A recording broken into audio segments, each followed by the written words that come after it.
What's going on, family? It is me, Brother DSP, your friendly neighborhood media personality, and you're now tapped into another installment of The Journey. And of course, as you can see, it is featuring Doug Herring Jr., Hudson Valley legend, Poughkeepsie's own, Utica's own. We're going to get into all of that. Just wanted to shout that brother out. Had to bring him up. Y'all seen what we were doing so far with it, so of course we had to tap in with Doug Herring. And of course, I'm with the greatest co-host of the world, my man Bravo. Me. What's going on, y'all? What's good? What's going on, Doug? Yo, Doug, truly appreciate you coming on here, giving us your time. I know you're a busy man, and professional hoops is your thing. So we know how valuable your time is. You know what I mean? I appreciate you for having me, man. I truly appreciate that, man. So let's get into it. Before you start. All right. Where are you currently right now, Doug? Argentina. You in Argentina right now. Okay. What time is it over there right now? 11:15. Oh, okay. All right. I thought it was something. Okay, not a bad time difference. Not bad. Because the last thing I see it said you was in Egypt. I thought this was like 4 a.m. for you. Oh no! Last year I was in Egypt. Okay. Okay. We'll talk about all that later. I just wanted to make sure. We're gonna get into I thought we was killing you right now. We're gonna talk about all that. So, as a matter of fact, let's get into the beginning of all of it. Normally we like to start with high school and get into college, but if you got any stories you want to get into before high school, you can. So it's on you, brother. Wow. I had let me see. Well, actually, my very first game, I was like 6 years old. Wow. I remember crying because I didn't want to play. Like, oh wow. Yeah. Wow. My mom had to force me to play. I was crying because I ain't want to play. And then we lost. I want to say we lost like 8-6. So I was crying after the game again. Like I was tired. Okay. Like, so the beginning was kind of bad. My first summer playing was actually not bad. We ended up going to the championship, but I lost to my step pops. He was coaching the other team. He had one of my little brothers on the squad. So after that was over, we ride home in the trophy. He teasing me, all of that. Like I'm the older brother. Like of course. Oh wow. Yeah. It was crazy times, man. But I believe it. It was a long time ago. I ain't mad. Of course. I mean, it probably give you the drive you got right now. You know what I'm saying? Yeah, man. I mean, I was a two-sport. I did basketball and football up until 10th grade.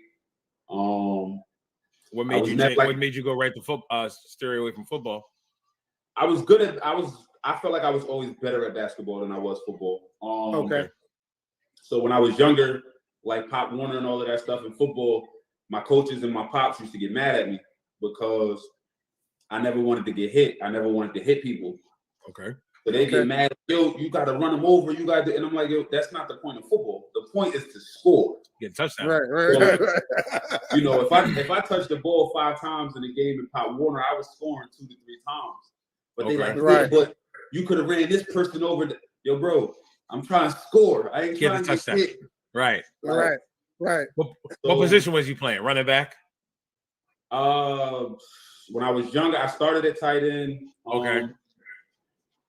I played a little wide receiver as I started to get a little older. Running back, quarterback, punt return, safety. Okay. Like all the big skill spots I see. Yeah. I didn't give up on football though until my 10th grade year. I played football. I was playing quarterback. And then as I started to grow, I was having knee problems, and I couldn't deal with that no more. So I let that go. Straight hoops. Okay. Yeah. All right. And were you playing varsity at that time? Nah, I was in Florida. So okay. My parents didn't really like sitting still. So I went, I want to say 6 elementary schools. Wow. Okay. 3 middle schools, 4 high schools. Oh wow. And 1 college. Like, okay. How was that like bouncing around from school to school? Around. That's what I'd like to know. How was that like? It was tough when I was younger. Every year it was a new school. Like every grade, I never really got the chance. The one time I really got a chance to be around. No, it was twice. 5th grade and the 6th grade, I was in the same like school district. Okay. So when I got to middle school, I knew people from my elementary school. Right. 8th grade to 9th grade, I was in the same school district. So I still had those same friends. Other than that, every year you just gotta start over. But right. I was kind of on my own until basketball season, or you go outside at recess and then you start hooping with the boys, right? Yeah, I'm the new person. They do who they swear is the nicest nigga out. All right, cool. I got him. Right. After the first like week, you killing. Then all of a sudden, everybody want to be your friend. Yeah. Right. Hey, Doug, you want to come play with us? Kind of deal. Yeah. Yo, I got Doug. I picked first. I got Doug. Yo, I got Doug. I got. Right. Yeah. So that was. You make the adjustments as you go. It is what it is. Right. I bet that must have helped with as you got to become a professional, because you already used to. Because I've done the research. Of course, I wasn't going to come in and not know who you were. Right. You bounced around and played for a lot of different teams in a lot of different countries. So, being that you had that background of bouncing around so much, that must have helped out once you got to the pros. So, I mean, honestly. Yeah. It's all basketball. It's all, it takes a little longer now than it was, because when you're kids, it ain't really too much to delve into as far as becoming friends and how to navigate and do that type of stuff. But it is a little easier now being older and traveling place to place and trying to fit in and just get to know people. So I guess you could say I've been used to it. Okay. All right. So wait, when did you like at the high school level? Did you hop around on different teams, or did you have a point where you just sat on one team and was like, all right, I'm good here? Nah, I played JV my freshman year, and I switched schools. I was in Pinellas Park in Florida my freshman year. Okay. And actually we moved out to Clearwater, but I didn't like Clearwater. That was like our rival, but I was in that school district, and I told my mom, like, I don't want to go there. Right. When we moved to Clearwater, I was still going to Pinellas Park. Now, at that time, like, I had to be on the bus at like 5:15 to get to school on time. Right. I was out of the district. Yeah. Right. So me and my sister was riding the bus for like 1 hour and 45 probably to get to school. That's wild. Like, so sophomore year, I went to Countryside instead of going to Clearwater, which I was still out the district, but it was a lot closer. Right. And they bus people like in my area, whatever exceptions they made or whatever. Like, it was a full bus of us that would go out there. Okay. I played JV that year too. And then my junior year, we were supposed to move to Ohio. Okay. But I ended up going to Schenectady. Okay. And I was in Schenectady probably like 3 months. So I never even got to like go to tryouts up there. Right. Okay. And that's when I transferred. Like, after that, I went back to live with my father, and I went back to Poughkeepsie. So when I got there, first day I walk into school, like I'm walking with my mom, all of that. Obviously, I know everybody because that's where I'm from. And they're like, yo, you about to be registered? Like, I'm like, yeah, I'm about to transfer in. Like, bet. So you about to play this year? Like, we good. They already knew. So I I go to the coach. I walk straight to his office while my mom doing the registration. I introduce myself and all of that. Right. Yo, like, I'm pretty sure you know my father. He real big in the town, whatever. Like, I know I'm a little late, but I'm trying to try out. And he was like, nah, we had tryouts already. I can't help it. All right, cool. So I know 90% of the dudes that's on the team, they all go to him like, yo, bro, you gotta let him try out. Like, he could hoop. Right. Nah, I'm cool. Bunch of people from the community come in. Damn. Yo, you need to let, like, y'all can use them. Right. Boom, boom, boom. Nah, I'm cool. We already had tryouts. I'm like, I bet. I don't play basketball my junior year. Oh my God. Wow. Yeah, bro. So just because of a stubborn coach. Yeah, he just wouldn't let me. He wouldn't even give me the chance to try out or nothing. So I'm like, I bet. That's crazy. I don't play junior year. That was my first year playing AAU, but AAU in the area isn't big. Right. Nobody knew what they was doing for real. Like if they wasn't taking you to Albany to be with like City Rocks or anything, then you was wasting your time for real, especially at that time. Yeah. That's probably that cash grab portion of it there. Yeah. Right. Yeah. But I mean, in the area, I mean, it's a little different now. I mean, this is obviously years later, but at the time, people had the idea about how to help us and try to, change our culture in our area and all of that stuff, but nobody had the connections and didn't know how to do it. Right. Okay. So, like, everybody understood the perception of what AAU is, but nobody knew what tournaments to be at, who you're supposed to be talking to. Like, like nobody knew it. They was trying to get into it, but I was part of the first crop where they was really trying to make a way and figure out how to do it. Got you. So I played my senior year. I make the team. I was coming off the bench. We actually go up to scrimmage Schenectady. And I came off the bench. Our starting two guard didn't play well. I probably had like 25 in that scrimmage. And from then I was starting. Like after that, we never looked back. Mm-hmm. Right. We get about, I say like a month into the season or whatever the case may be. And I'm in gym. And, we just playing around or whatever. And the coach happened to come in and was like, damn, if I knew you was this good, I would have let you play last year.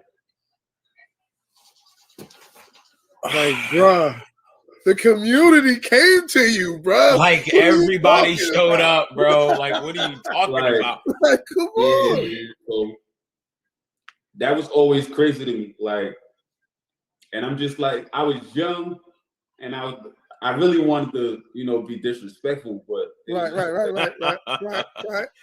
Right. All right, bro. Like, all right, you got it. Bro. You got it, coach. Okay, coach. Right. Yeah, so we played well that year. We ended up losing to Ray Rice and Jeff McDermott in the playoffs. Okay, so you're about what, 2004? I graduated 2005. Okay, because I graduated North Rockland in 2002, but I was still going to North Rockland football games whenever they played New Rochelle. And Ray Rice used to bust our ass every year when he was there. So I was trying to get so it's around that same time frame. Okay, cool. Yeah, actually, me and Jeff, extra cool now. I lived down in New Road for a little while, so to be out and hooping together and stuff like that. So that's something. Yeah. Yeah, he always been a beast. Yeah. Especially back then. At that time, like our bigs on our team, we had one legit big that was like 6. LP was like 6'9", 6'10". They had 3 of them on their front line. Yep. Wow, yeah. Then they had Gilly and Ray Rice. Like that was and we just had a bunch of like our best player at the time was like a 6'1" power forward. Oh man. That's typical high school power forward size for real. Right. Once they went zone on us, and they had 3 dudes that's 6'7", 6'8", 6'11", like he couldn't do nothing. Like undeal. So, yeah, that was kind of crazy. So what was like the recruiting process like coming out of high school? I didn't have offers for real, honestly. Okay. Come to find out, so I had no offers that I knew about. I went to City Rocks. They took me up to City Rocks. I was one of the two best guards there at the time. Can you explain what City Rocks is for people that don't know what it is? I'm Googling it as we speak. It was an AAU team based out of Albany. Okay. So basically, if you had any real like name, or if you wanted to be at those tournaments at that time and hooping and traveling and really putting your name on the map, you went to play for City Rocks, no matter what age group you was in. Okay. Like that's where you needed to be. Okay. What's Cheek's real name? He's from Schenectady. I know his real name. He went to he was in Xavier in the fight with Tu Holloway and them. Okay. But him, if you know anybody from Albany and the Schenectady area, that's where you wanted to be. They had dudes coming from New York City, wherever you was at in New York, you needed to play with City Rocks. Okay. I went up there. I was like one of the two best guards in my age class. At the tryouts, whatever, and then, but nobody really knows who I am. Yeah. Right. And then I don't make the team. So that's when I found out about the politics and all of that. Basically, they held the tryouts because they have to hold tryouts, but they already had their team. They had their squad. Yeah. So I don't make that. I went with my mans, Lamar Pittman, and our AD. He was getting recruited heavily by LIU. Okay. So on his recruit visit, we go down there, and my AD decided to take me with him. I had no clue why, no nothing, but I'm like, all right, bet. Like, I'll go see what the school is like. Right. Spoke to the coaches a little bit. We go through the whole visit, whatever. I come back, I still got no offers, no nothing. So my parents is like, yo, like, just go JUCO. And we'll play the extra year or whatever the case may be. We'll see what happens next. But for me, I graduated, like I had like a 91 average. Like I was on the honor roll my whole life. Okay. So, y'all want me to go back and do high school again. Yeah. So right. After I just did these 4 years. Like a preparatory school or any of those things like that? Yes, they wanted me to go to prep, not even JUCO. They wanted me to go to prep. Right. Like, I'm not going back to high school. I just graduated. Yeah. Right. What are we talking about here? So my AD actually made a call to Andrew Goodemo in Utica College. And so, I want to say he's seen the game against New Row. He reached out. We spoke a little bit.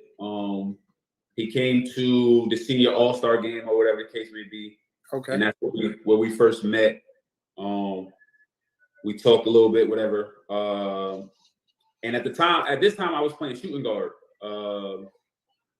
So, in that game, we didn't really have guards on our team, so I had to play the one. Okay. And for like 8 assists or whatever in the senior game. He's like, oh, you can play the point guard. Like, I thought you was just a shooter. And I was like, I've been a point guard my whole life. When I got to Florida, when I got to Countryside, they really put an emphasis on form shooting and getting shots up and all of that. Okay. And that's when I moved to the 2. Okay. So then I went on my visit. I went up there. I filled out a couple different applications, Stony Brook, Binghamton, a couple different things and all of that. But I went on my visit. Me and him was talking. I played with a couple of players on the team. And then it was like, all right, so either you're going to go to prep school or I'm going to Utica College. And I ain't going back to high school. So I'm going to Utica too. I'm going to Utica, right. So before you continue about Utica, if you played that junior year, do you feel like you would have had more eyes on you? Yeah. With that body of work with junior year and senior year of hoops? Yeah. So, well, yes. guaranteed in my Yeah. book. It would have been Yeah. guaranteed. Number one, while I was in Florida, like my sophomore year, I was going to Florida State just off academics. Oh wow. The way it worked in Florida, because I was on the honor roll the way that I was. Yep. As long as you continued on that, whatever, when you graduate, they was gonna give you a scholarship to any Scholarship school in off Florida. academics. Right. I was going to school off academics, but at the time, obviously you got Miami, you got Florida, who I didn't like, and I'm like, I was rocking with the Seminoles. Yeah. Right. I'm going to Florida Right. State. That's in my head. We Right. got a cousin that graduated from there too. Right. Played football. You know, I'm going to Florida State just off academic. This has nothing to do with basketball. No sports, right? At the time, you know what? That's when I found out about AAU. Actually, my sophomore year. Okay.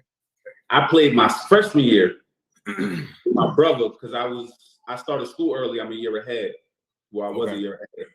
So as far as my grade, I was I was in ninth, they was in eighth. Well, my younger brother was in eighth. It was supposed to be an eighth grade team, but as far as age, I qualified to play, so I did. Right.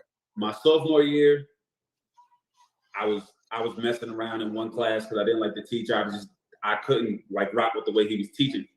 The best AAU team in our area had called me off of my freshman year and what I did for AAU and was like, yo, you got to come play. You're going to start like everything.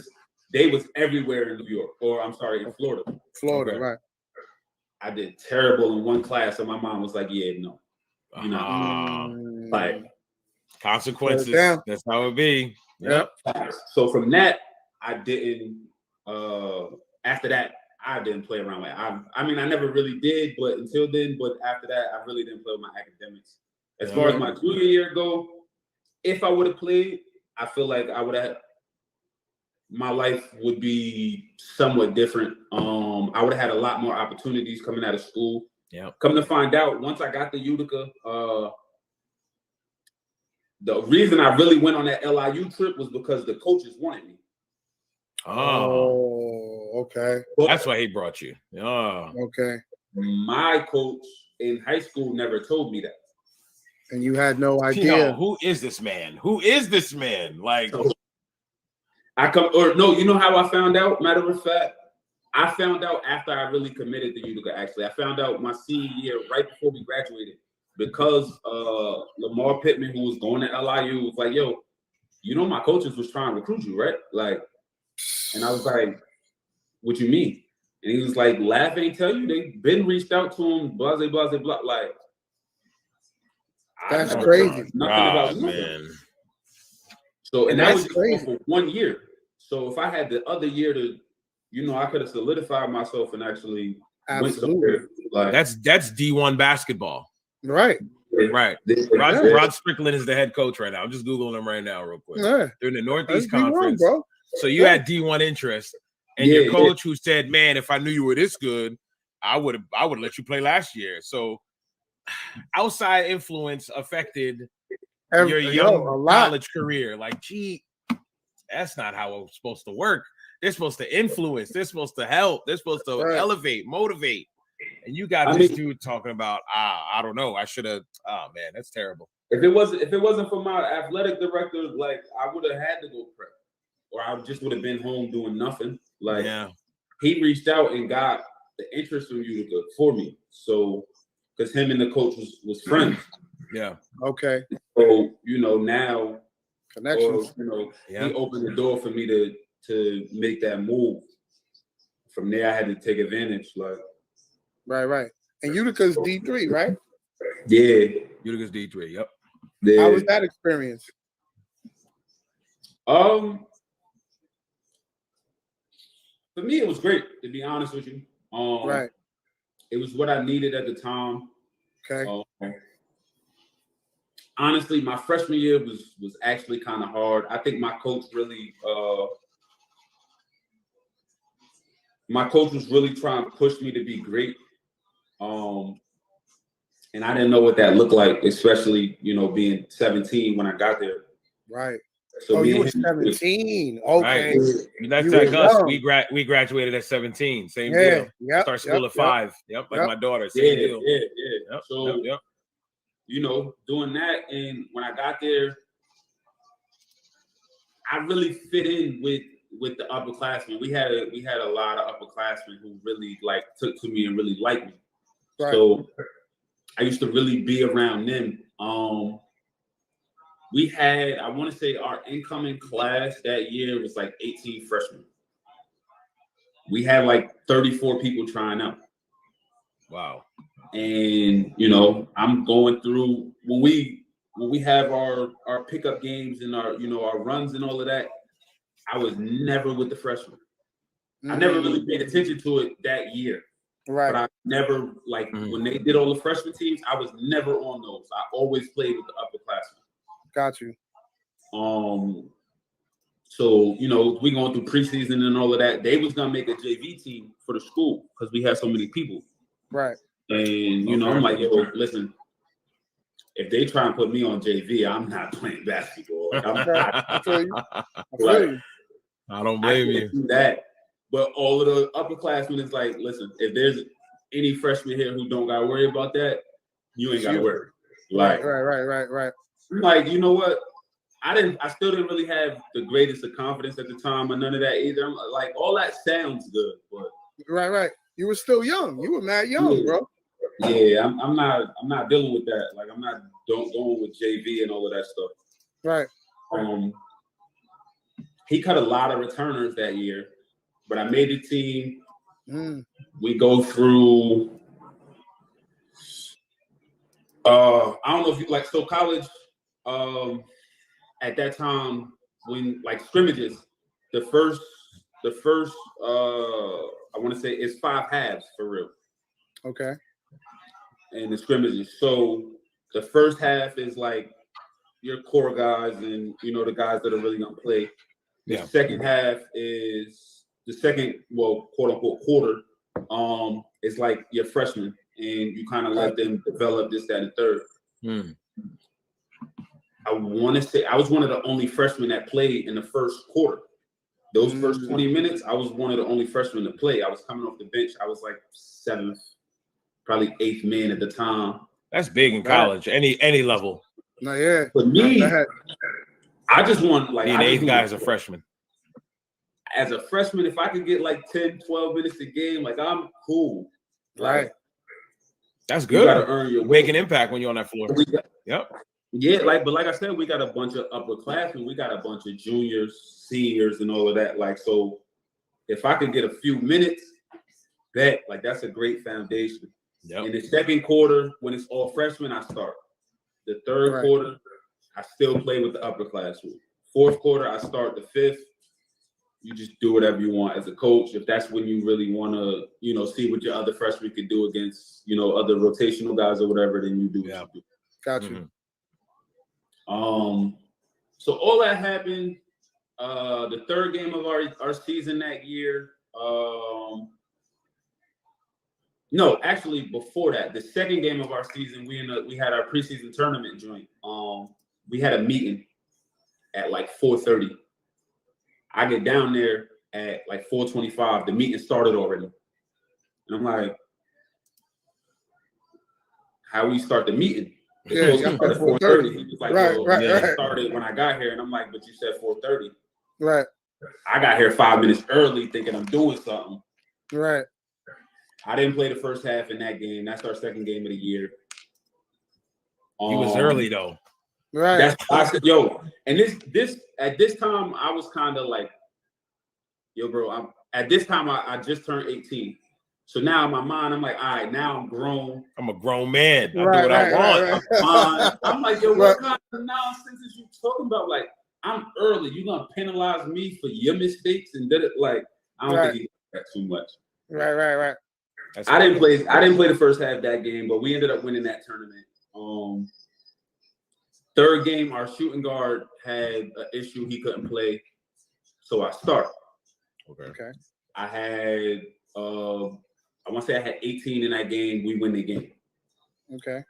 So I'm like, all right, bet. Like, it's not a bad start to my season. Like, Mm-hmm. yeah, now we get in practice. Game in like 2 days. And he like, yo, you starting at the one next game. I bet this is my shot. Like, let's get it. Yep, let's go. We lost that game. Oh man. Oh man. Yo, bro, I'm on the bus back. Like, yo, I'm never starting to get this shit. Right. No way in hell. Like, that internal stress, like, bro, Right. what are they gonna think? Is it me? Like, Right. I know it. It was crazy. But I mean, I don't think I ever came off the bench again. Okay. Wow. My Okay. career. So that was your freshman year. You Yeah.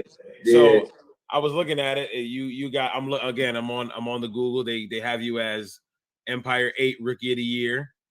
You won Rookie of the Week, averaging 13.7, 4.7, and 3 boards. You won 3 consecutive games that week in 05 and late December. So you was cooking as a freshman very early. So. Yeah, I mean, at that time, still, I wasn't even like really looking to score. We had so much. We played fast. We had 2 seniors and 2 juniors, and then it was me. Okay. Oh, okay. So, like, my job wasn't to score. You was Rondo. He was Rondo pretty much. Yeah, like with the Celtics. let's whatever. And, yeah. That year we lost in the conference finals. But St. John Fisher, they had our number that year. Really, my whole career, honestly. Okay. We lose to them in the conference finals. We get an at-large bid to the NCAA's. Nice. We win the first 2 games on the road. We make the Sweet 16. We get St. John Fisher again. Oh man, that's crazy. Now for D3 hoops, were y'all neutral sites or were y'all playing at people's home? Now these was like I know so the first round we had, we was at somebody's school. We might have been in Boston or something like that. Okay. Like a neutral regional or something. Right. No, they actually we was at one of the host team's joints. Oh, okay. We beat them in their gym. Okay. In the second round, and then when we played St. John Fisher, that was at a neutral site. Okay. I'm trying to look up the bracket for you right now. They had us down. They had us down like 22 or something. We made a comeback. We got it down to like 3. Like we had a chance to win that game. And we had one turnover that really killed our momentum and kind of like, it just kind of like, all right, we just not gonna win this game. Right. Yeah, we lost that game. So that was tough. And that was all freshman year, right? Yeah. Wow, that's a great way to start off the college career. Seriously. Yeah, I wanted to quit basketball. Like, I didn't know college basketball was like that for real. Okay. And I don't think we did half of the mandates of like Division I schools. So, I tell people all the time, it's like, honestly, if I would have went D1, I don't know if I would have made it. Like, really? It was tough enough to make it doing what I was doing. And especially with the attitude that I had and like the mindset and all of that, like, I don't know if I could have. That freshman year at D1 school, your mindset got to be real strong and all that. Yeah, because it's a business. It's a straight business, D1. Yeah, it might as well be mini NBA at that point. Okay, so I'm looking here. You guys defeated Gordon in the first round, 71-66. Yeah. And then you had WPI, you defeated 76-58. Then you went on and played St. John Fisher, defeated 94-78. And they moved on. That's crazy, yeah. That's a good way to start the college career. I love that. That's awesome. Right. Virginia West wound up winning. I want to say I was on the all freshman region team. Like it was cool. I couldn't ask for a better year. My coach was kind of mad at me. basically when after that, like after the year was over, he was just like, you know what? Next year, I just want you to get to the rim. Don't settle for nothing. I need you to just get to the rim as much as possible. That's when I came home after that year, and when I got back to Poughkeepsie and Newburgh and all of that, and it's just like I'm outside hooping for real with the people I thought was nice, and I'm like, yeah, I'm not that good. Right. It's crazy. Right. Like the dudes I really used to put on a pedestal and all of that, I started getting matched up with certain people, and I'm like, you're not that nice. Y'all ain't that good. I had y'all all types of wrong. It's facts. So, yeah, that did a lot for me that freshman year, man. For real. All right. So how going on from the freshman year, like how was the rest of the Utica experience? Like sophomore and going on, because you did all 4 years, right? Yeah, actually, you know what's crazy? After that, after that year, I had somebody in Newburgh. You know, he had a couple connections or whatever. He made a few calls for me. They wanted me to go to TCU. Oh, and you know, we spoke about it or whatever. I never actually spoke to the coaches or nothing. He just told me like the deal, like he could get it done for me if that's what I wanted to do. Okay. And for me, my coach had played overseas in England when he was younger and all of that. I had really just started talking to my baby mother, and I was like, you know what? I'm not going nowhere. Like, I'm chilling. Right. You good? You're good in Utica. Right. Yeah. My sophomore year started. I got MVP on preseason tournament that year. Nice. We came out the gate like we was straight. We had at that time. Then we had we had like 6 seniors. I'm a sophomore. Did we really have a freshman? We had a transfer junior come in. So we basically was like veterans, so to speak. Right, experience. Lots of experience. Right. You know, we came out, we was playing well. I remember early in the season, I went one game. I put up like 20 shots, and I didn't know it. And that's like, that was my first game like ever shooting that much, especially in college, for real. Well, I mean, when I was younger, I was kind of a gunner, but as far as like college, and I'm looking at the stat sheet or whatever, I'm like, yo, bro, I took 20 shots. I was gunning. Like, I'm the one. How's like right. Shots? Like, what are you doing? Right. And my coach heard me, and he was in the locker room, and he stopped everything and was like, listen, he's gonna shoot 20 times a game. If any got a problem with it, quit. Oh. Coach said that. Wow. Well, that's crazy. Green light. Time to put yeah, on. basically. But at the time, I'm like, yo, and so this is 06. I'm like, you can't name a point guard that shoot 12 times in the league. Right. Pass the ball. Like, what are you doing? Right. He's like, yeah, like I need you to shoot 20 times a game. I said, yo, bro, I don't think I could gun like that. Yeah. That's crazy. But that's a lot. In the sophomore year, I look at the stat sheet like, yo, bro, I ain't do like I took like 12 shots today. I gotta be more aggressive. I looked at the stat sheet, I took like 23. It's like, wait a minute. Hold on a second. Where did all these shots come from? I don't remember all these shots, bro. I thought I was chilling. Right. But you know, we played well. I made first team all league that year. We lost to St. John Fisher again in the conference finals. Wow, that's crazy. At Larbidge that year, or nah, man, nah. We kind of slipped a little. We got a little lazy towards the end of the year. So the end of like our schedule, it kind of dropped us off. We couldn't get the at-large bid that year. Okay, that's tough.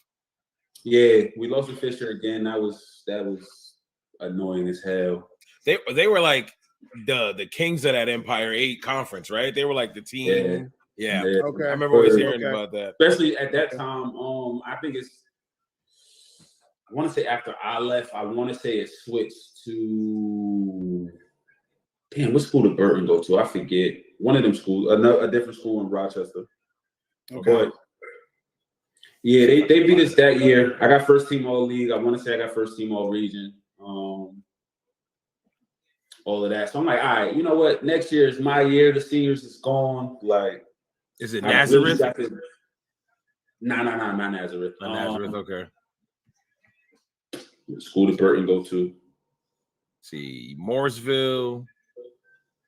Is it Cuca, Cortland? It wasn't none of them. Okay. I want to say they're still in the conference, actually. Yeah, that's what I'm looking at, the latest ones. And these are all the teams there I'm looking at. They got way more than 8 now. They put Mooresville in the conference? Yeah. It says affiliate member. Maybe not for basketball. Maybe that's why. It could be for something else. Well, actually, you know what? They did switch to a 4-year school because at the time, Mooresville was a 2-year school. Okay. Got you. Yeah, let's see SUNY Brockport, Nazareth, Alfred. Oh, they dropped out of the conference. That's why. Let's see, yeah. Alfred, Amira, Hartwick, Houghton, Cuca. Nah, yeah, they dropped out of the conference. That's why. Okay. But yeah, we lose that year. I'm like, all right, cool. So my junior year, you know, it's really on me.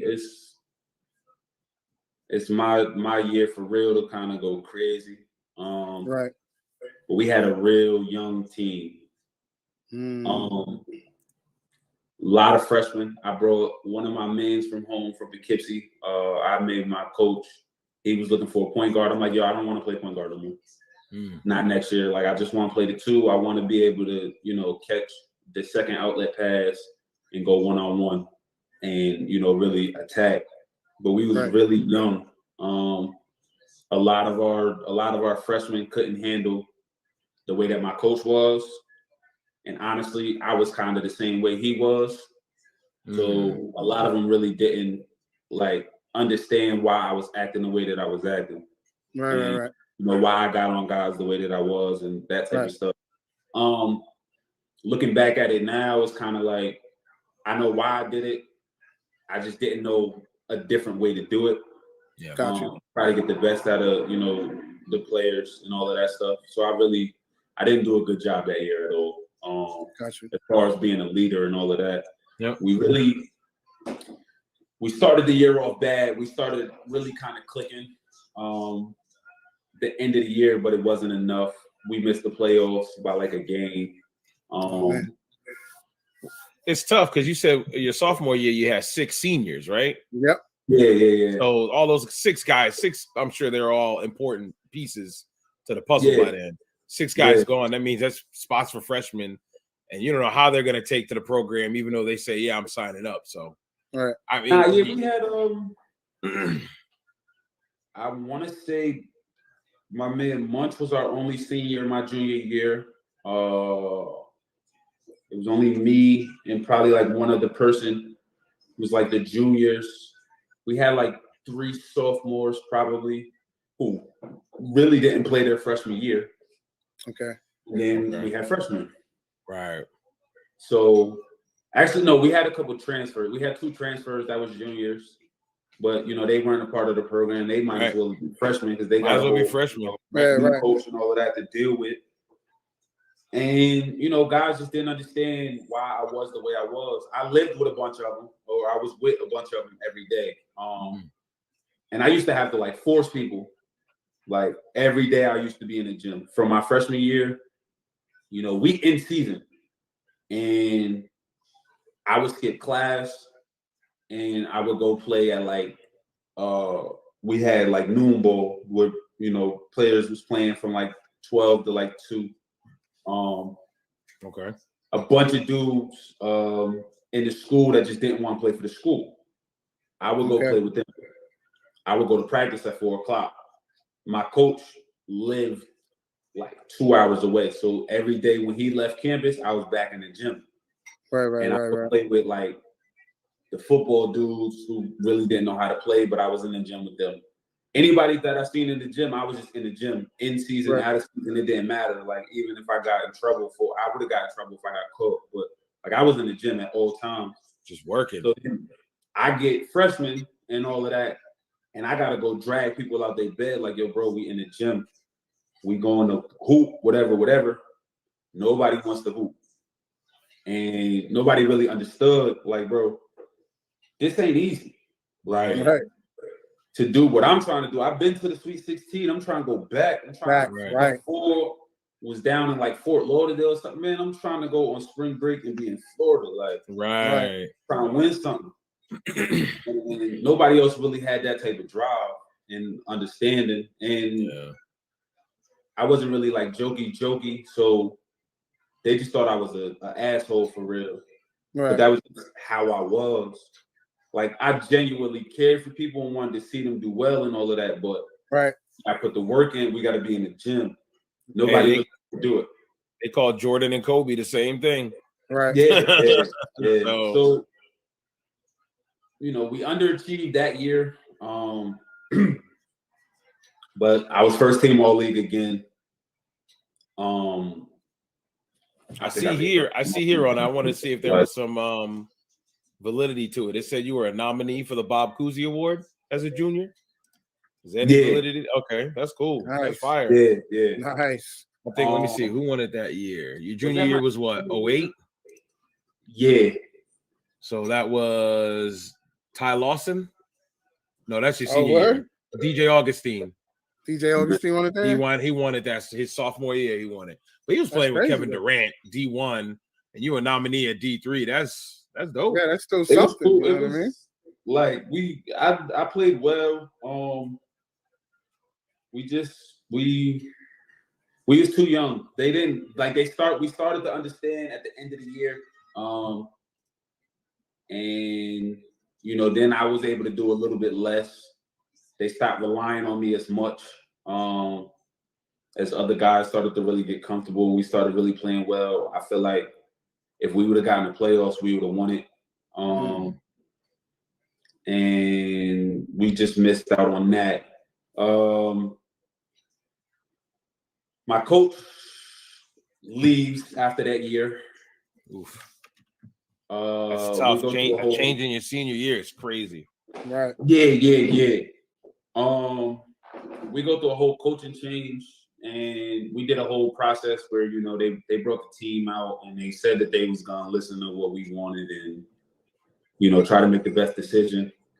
They didn't care what we had to say about it. They hired who they wanted to hire.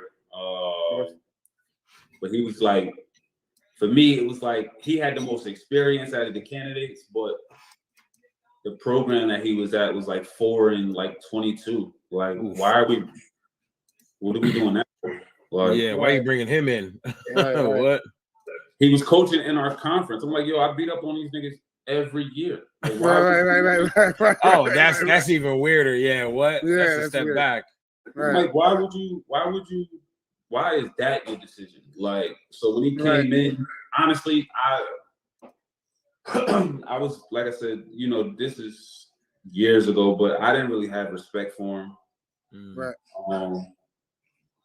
The players, obviously, they don't know him. Okay. So they don't really have respect for him. And it just kind of like the first day of practice, once he started and he was like, all right, so let's do such and such. And everybody just kind of stood around and was just like staring at me. Like, what we doing? Man. Like, right. What we doing? Like, right. Do what he say, bro. Like, let's see how this is gonna work out. Right. We made the conference tournament that year. We lost first round. Oh man. It was a game we shouldn't have lost. We had one player who kind of killed us a little bit, but he was our third option as far as scoring. So defensively, he didn't really do his job too much that game. We ended up losing the game. I want to say we was down 1. Like, we had an opportunity to win the game. Wow. The play we drew up out of the timeout, we lose the game. That was the end of my career, but I made first team all league again, first team all region. At the time, it was only me, Burton, and this dude that went to Hartwick. We was the only 3 like ever to make first team all Empire 3 years. Wow. Okay. So I did all of that. I finished second in points, school history. I'm first in assists. Okay. I'm top 10 in 12 categories. I got you. It says here, as of this, whoever wrote this on Wikipedia, second best scorer, 1,587. And I looked up who the top scorer was. It was my man, Sean.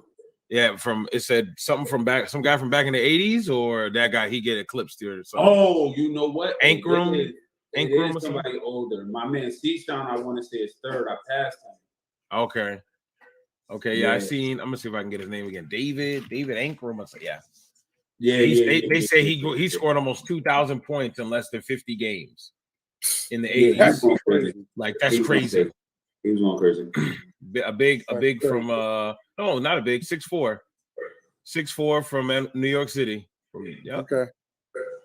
He got 1,900 points in 47 games. I don't know what kind of numbers that is, but that's crazy. Like, wow. You think 20 shots for you is a lot. He must have been putting up 30 in the 80s. Crazy. He was going crazy. Word. All right, so is this where I take over, bro? We do the it's on you now, bro. So you done? Yep. You're done with college. So hey, even though, like I said, I can see it from high school. Even though you did what you had to do on the floor, and that's why coaches are there to help elevate you to get to other places. And that coach low key failed you. He should have made an exception for you junior year so you can get your body of work in. Senior year, he held out information of you having a possible D1 opportunity, or even whatever level. I think they're a D1 AA, I think at that time, but either or, and D1 opportunity. Yeah. You make the most of it. You head to Utica and have a good career. I mean, you're in the Hall of Fame in Utica. I saw that you're nominated, so congrats on that. I mean, I nominated you. Matter of fact, shout out to them too. They just got another at-large bid. They're in the tournament now. Oh, okay. Oh, nice. I know they won their game. They won the first round. I want to say they played tonight. I'm not sure if they won though. But okay. Yeah, this is the first time they've been back since we did it in 2005. Oh wow. Okay, that's what's up. There's significance there. That's awesome. That's good to hear. So first thing I see here on the wiki, they show your career. You played for the Hudson Valley Kings. Yeah. Of the then it was the ACPBL. Talk about that with me. How was that experience? Because you was going in. You was averaging 31. They're saying you was. Going in. Yeah, that was. We basically how did that come about? I was supposed to go. One of my mans that hit me up asked me to go to like Jersey or something to try out for a team. And I told him I wasn't going. He hit me up at like 8 a.m. I had actually went to visit my mans up in Utica, so I had got home like 6 a.m. He called me at like 8, like, yo, try and go to this like ABA workout or something in Jersey. Nope. Bro. All of that, like, nah. So somehow, probably like 2-3 weeks later, my cousin, we came up with the idea. He found that, the ACPBL, and he's just like, yo, we should start our own team. Okay. And I'm like, all right, cool. So I came up with the name. I came up with the logo at the time, and I'm working. Actually, this was 2010, I want to say. So I was working in out in Highland in like the correctional facility for kids. Okay. And I had one of the kids that was on my unit. He was like an artist. He just like drawing. And I'm like, yo, this is what I need. whatever. If you could do that for me, you know, I got you, whatever. So he drew our logo, which really was just a crown on top of a basketball. We put the 845 in it, all of that stuff, whatever. Yes, sir. He just drew it on. He drew it on a piece of paper for me. I bought him some Chinese food or whatever. Nice. So Nice now little we got the name, got a logo. We got a bunch of people that we knew from out in Newburgh and Poughkeepsie and Kingston and all of that, the area. Our first year we struggled for real. Like, I had no idea. At this time, my mindset was different, especially after my freshman year. When I came home, I'm like, yeah, none of y'all can mess with me. Like, it's right. It's a done deal. Like, at this point, I want to say it was pretty widely thought, like, yeah, he got it. Right. We just gonna leave it at that. And the difference between college and pros, it took me a minute to adjust and figure that part out. My freshman year, or my rookie season in that, I want to say I averaged like 24, but it just wasn't as easy as I was used to at that time. Like, I had to really work for it and really figure some stuff out. We ended up making the playoffs in that, which was kind of crazy because we wasn't supposed to be there. And I want to say we lost like first round, but I made the all-star team in that league that year when they had it. Now my second season, that was different. My cousin told me that year, he was like, yo, bro, I need you to average 30 points, 8 assists, 8 rebounds. And I'm like,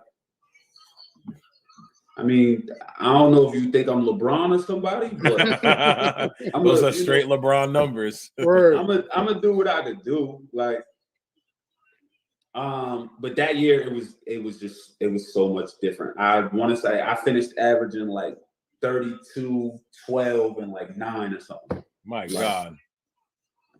It was, and I didn't win MVP. They didn't give it to me. Like, I didn't. Who was doing better than that? Right.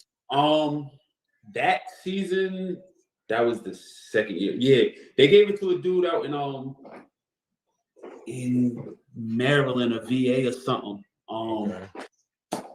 But he was averaging like 34, 11, and like 4. But when we played them, did we play them twice that year? I don't know. I had a 40-point triple-double against him. Like, how do y'all give him? But he was lobbying for it all on Facebook and doing a bunch of different stuff. Boy. Because politicking. Yep, yeah, they gave it to him. They gave it to him for that. My third year,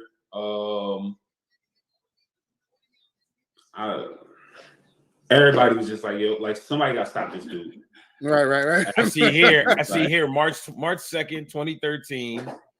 Herring broke another league record by putting up 20 assists versus the North Jersey Pros. Yeah. Before that, you dropped a career high 66 against the Manhattan Pride. Like 3 weeks before that. Yeah. You know what? You were going crazy. My second year, the owner of the league had his own team in it or whatever, but we was playing. He came to the game, but he had a couple of D-League dudes. So, you know, we playing them. They came to us. We was playing in Bard College. He feeling confident. I got like 3 D-League guards, whatever. Right. You got Doug Varian. He's a D3 product. Like, what? Okay. All right. I gave them like 40. He was like, yo, you dudes are trash. How y'all just let him, like, I'm like, yo, bro, that is funny. It is what it is. But yeah, right. I broke the league record for assists twice, actually. I keep saying my freshman. My rookie season, I had a game. I had like 22 points, 20 assists. And then I had 20 assists again. I want to say the third year. I remember when I broke the scoring record, the record was like 55. We going through the game. We had a game right before that. Like, we played 2 games in a day. These is pro games, 48 minutes. Oof. Like, I played in that. The first game I had like 44. The team that we about to play, the Pride, they got there like halftime. So they're watching us play. Right. And I in that game with like 44. I got close to a triple-double in that game. And so, you know, they go get changed in the fourth or whatever. They come out, they put 10 minutes up to give them time to warm up. I just sat on the bench. And they're like, yo, y'all not gonna warm. Boy, I just played 46 minutes. What do I need to warm We got up a for? whole I nother already game, did. like, Wow, I'm back to warm. back is crazy. Right. I'm warm. Like, it is what it is. We come out. I missed like my first 5 shots or whatever. And then I got to the free throw line a few times. And then it just started. But I'm not paying no attention. We just hooping. Right. Eventually, it's crazy because the game is on YouTube. You could hear their coach like, yo, y'all know what he's going to do. We just watched him play. And y'all just keep letting him do it. Like, I got to find this. I got to find it. After that, the end of the third quarter, the commissioner is there, and he like, yo, you got 44. My Like, God. yo, bro, I wasn't even scoring like that. Like, what are you talking about? He's like, yo, you got 44. Now, at this time, I had the Kings record for points was 49. So I tell my cousin, I'm like, yo, bro, once I get 50, take me out. We already up like 20. Let everybody else hoop. Right. 50. And then I take the foul. Yo, sub me out. And the commissioner was like, why, bro, the record is 55. You might as well break that. I said, oh, that's 2 buckets. Right. Right. I break that. I get to 56. I take the foul again. Yo, bro, sub me out. I got the record. I'm cool. Right. And my teammates was like, nah, you might as well just like make sure nobody gonna break the record. Like, do your thing. Shout out to your teammates. Right. So I got 56. Once I got to 60, literally, like if you watch the game, you could hear it. A couple of my teammates was so mad. Like, yo, bro, he got too many points. Just stop giving him the ball, bro. Like, that's crazy. Leave it alone. And yeah, so I was like, I'm like, yo, at this point, I'm cool. I got the record. I'm chilling. I ended up with 66. One of my teammate ended up with like 40. Wow. What were they? They were not playing any defense that day. Nah, we scored like 150, something like that. I don't know, but I had 60. I had 13 and 13 too, though. So I think I found it. I did sit right here. If you want to play it, nobody could say, you know, I was gunning. I still had 13 assists. This is right here. Yeah. Okay. Right. I thought I found it. It said 2013 on there. I was like, okay. So you're telling me, all right, I just want to recap. You had a game prior to this, and you dropped over 40. Right. Yeah. Then you played these guys and dropped 66. So in 2 games, 96 minutes of basketball in the same day, you dropped over 100 points. 100 points. Yep. Yeah. Facts. That's insane. Absolutely insane. I had a 66-point triple-double. Wow. Absolutely insane. I wanted to ask you, because I know we're getting towards the tail end of you playing in this league. What was the organization? Because you're telling me you played twice in one day. Was this playoffs? What was the organization like playing in this organization? You know what I mean? I mean, we didn't really have it was a young league. There was no real money in it. So it was kind of tough. Like, we didn't have sponsors. We didn't have we wasn't getting paid for this. We was all doing this with hopes of somebody just seeing it. And for film pretty much. So you can get out pretty much, and trying to, you know. But the problem was, what you learn now is, if nobody knows what the league is, the film don't mean nothing. Right. So, you know, we had the film. We really didn't know who to get it to, like that process. But the goal was, and I had that conversation with my cousin, and I'm like, yo, bro, honestly, we trying to get our foot in the door and learn what we could learn, so that in like 4 or 5 years, those dudes that from the area that's coming out of college, you know, we can steer them in the right direction. And one of them can go pro. and Sure. do something. But it's probably not gonna be me. Yeah. But we just Somebody's got to be the pioneer. Yeah. We're gonna do the legwork, and hopefully it works out for whoever we could get it done for. That's unselfish of you guys, because most people, it's me. Right. Instead, it's like, okay, we trying to build a future here, so let's see what we can do. Is this league still running to this day? I think they changed their name, or no? It was the APBL. Then it went to the ACPBL. I don't think they're up and running anymore though. Okay. They stopped a couple years ago. Right. I mean, especially COVID probably hit them hard too. Nah, they was done a little bit before then, actually. Oh, okay. I mean, as far as us, when I left, my cousin probably did like 2 more seasons, and then it kind of got weird dealing with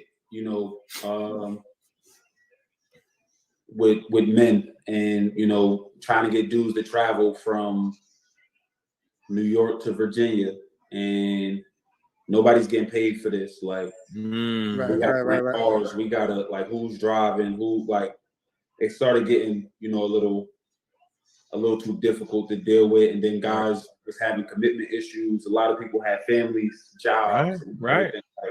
Yeah, we had something similar out here. Me and my brother played in this football league. It was like it's a no pad type of football league. Same idea. We're traveling from Rockland County to like deep into Jersey, sometimes Pennsylvania. And it's like we used to show up. I don't know how well you know Haverstraw in Rockland County, but we got this strip called 9W, and we got all the McDonald's and we used to hang out by the Wendy's, and we would just, me and my brother would be like, well, let's see who's gonna show up for today, who we gonna play with. We'd come up with a game plan, and it's like, damn, are they gonna show up today? It's like, all right, well, if he don't show up, well, we're gonna have to make an audible and go with this. Me and the bureau will be there waiting, like, okay, he here. All right, he here. It's 10 o'clock in the morning. We've been there since 9. Yeah, so, yeah. Like, whenever dudes decide to show up, dudes is late. We was going that first year that we did it, we had 5 games in Buffalo. Like, we driving from Poughkeepsie to Buffalo to play. Tough. And then we getting back at 4:30, 5 in the morning. I gotta be at work at 6:30. Like, I gotta walk in the crib, basically shower. And I'm going to work after that. Going right out. Yep. Then I get off at 3. We got a game at 5 in South Jersey, and like it's just like we was going. It was crazy, but that was the dream. So that was the only way I knew how to get it done. Right. Okay, so talk to me here. I see here from the Kings you joined. Well, they're called the Riptide now, but they were the St. John Mill Rats. And NBLC, correct? Yeah. I don't want to get any of the info wrong. That's why I keep asking. Canada.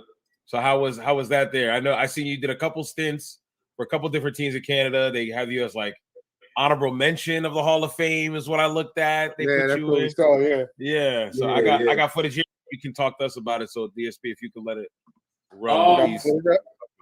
I'm playing the Hall of Fame that they got. So what happened with that? Honestly, I came home. I just quit my job.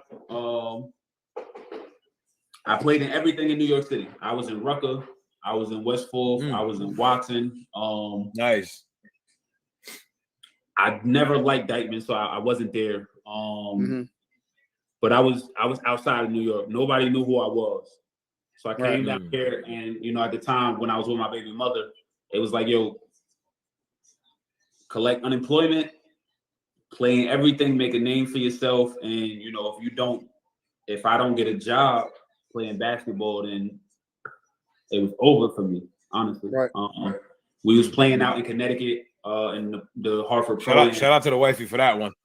That's some great advice to get, man. Follow your dream. So, I did that.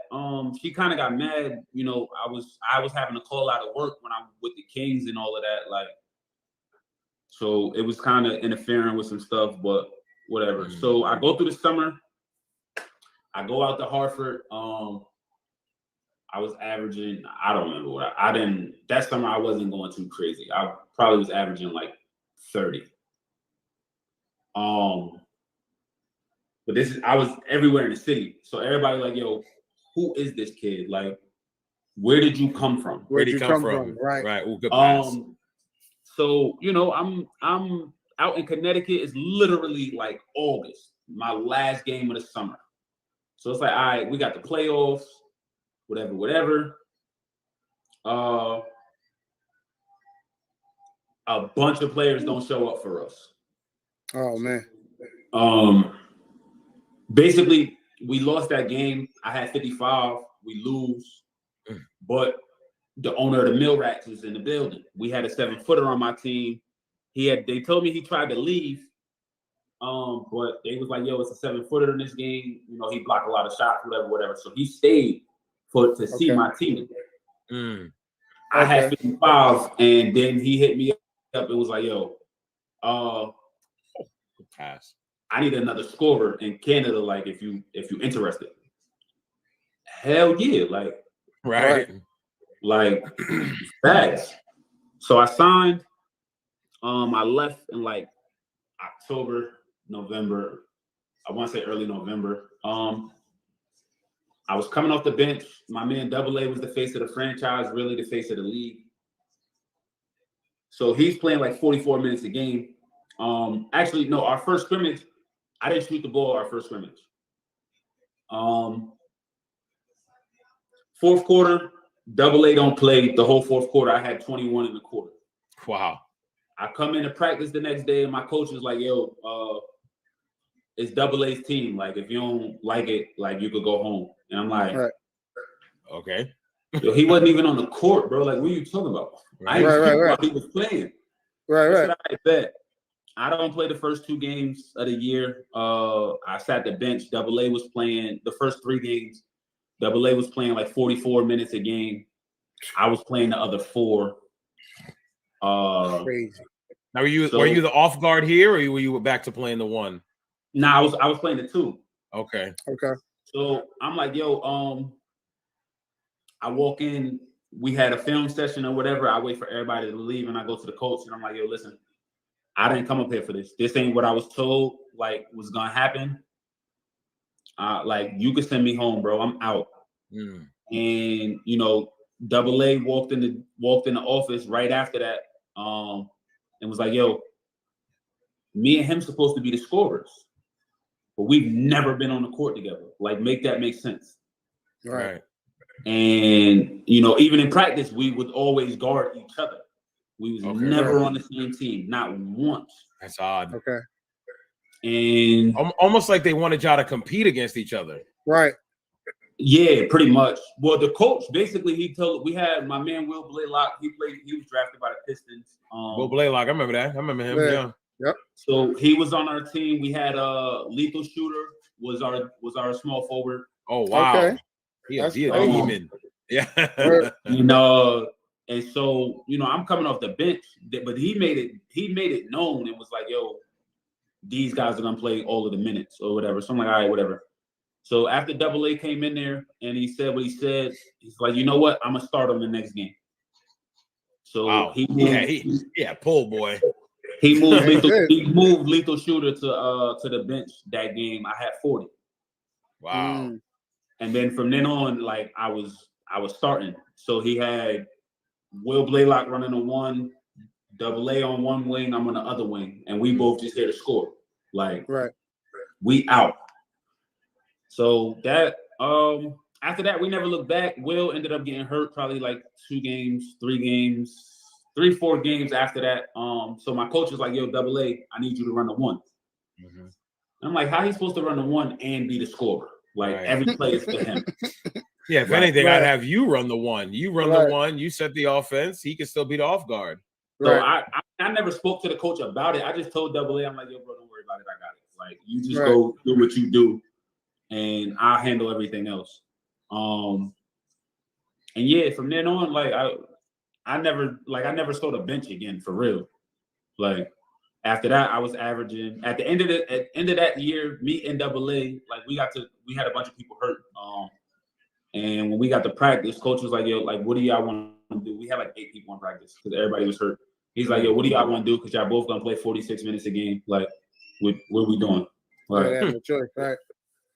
So that was a good time. I was supposed to win Rookie of the Year, but they didn't get that to me. So whatever. They gave it to a dude who's averaging like 4 points a game.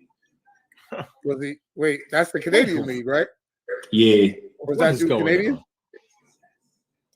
I thought he was, but I don't think he is. But they tried to say because I played That's crazy.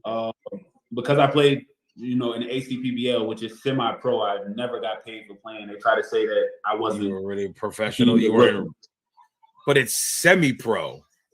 That's what I said. That was Semi-pro. I look at semi-pro. They call it semi-pro. You pay to play. Right. I play Basically. semi-pro football. You pay to play. That's what I did. Right. Yeah. So it was crazy. I was averaging at the end of the year. Double A got MVP that year. He was averaging like 24. I was averaging like 18. I made the All-Star game, and come to find out, they didn't want me in the All-Star game. They tried not to pick me, but it's like, who else y'all gonna choose from our So you're team? gonna choose what? It's But why only wouldn't me they in want Double you? A. Why wouldn't they want you? I never got into the specifics of it. That's just what I was told. That's You know, wild. Wow. That's But I wild. made the All-Star game that year, and they didn't give me Rookie of the Year, which I felt I like see it here. It's NBL, clear favorite for- Canada All-Star 2014. Yep. That's crazy. Nah, what is going on? Like, it's that obvious. You in the All-Star game. How you not Rookie of the Year? Were you the only rookie in the All-Star game? I believe so. Yeah, actually. What? I don't get it. I don't get it. I don't get it. It's a no-brainer. Okay. That's weird. That's weird. legit. We've been talking about politics pretty much. That's been the Yeah, central pretty story much. Yep. of the That's the theme. right. That's the theme. That's what we have here. It's Right. politics. Yeah, man. I'm looking here. So it says St. John Millrats, then it says Rochester Razorbacks, which is an ABA team. Was that just like a short stint before you went to Bristol, or? Yeah, I went there after I left. After our season ended, I went down to the Razor Sharks, but that was the worst experience in my career. Oh, Okay. is I it the told them, league or the team? Nah, or? the team and the coach. So Okay. when I go there, it's 3 other people from the Canadian League that me and those 3, we all go play for the Razor Sharks. Okay. So they probably got there like 4 days ahead of me. 2 of these niggas are starting. Okay, cool. But for whatever reason, I'm the 15th man on the roster, like on the bench, for no reason. I never got an opportunity to play no nothing. And it's just like, bro, I just came from playing with these same dudes. I ain't saying I can start. All 3 of the 4 of us was all-stars in Canada. Like, my numbers was the same as theirs. Right. He just never gave me a shot. And it's just like, yo, why am I even here? Like, You wasted my time. Right. yeah, I took the check, but when it was over, I told him, like, yo, bro, y'all can never call my phone again, bro. Right. I don't blame call you. me, right. Don't waste my Right. time. Right.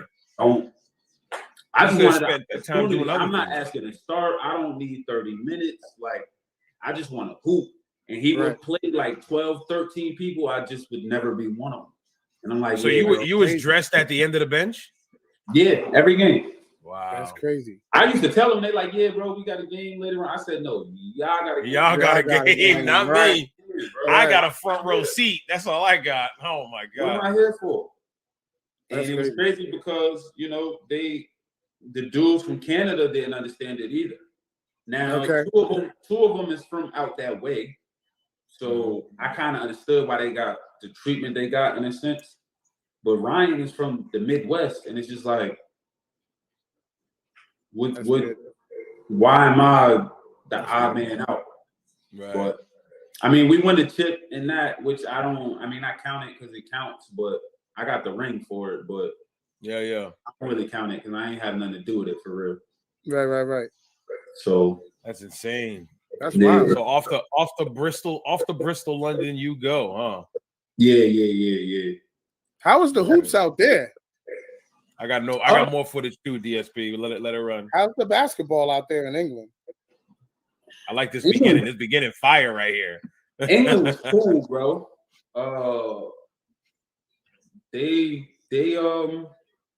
basically they had just moved up to the top league. So, when I got there and the coach was like, look, we just, we need somebody to kind of like be a leader and find a way to win. And right. like I had the green light to just, let's figure this out. And we was playing well, man. We made a bunch of noise. Early on in the season, we beat a few people that nobody expected us to beat. Like,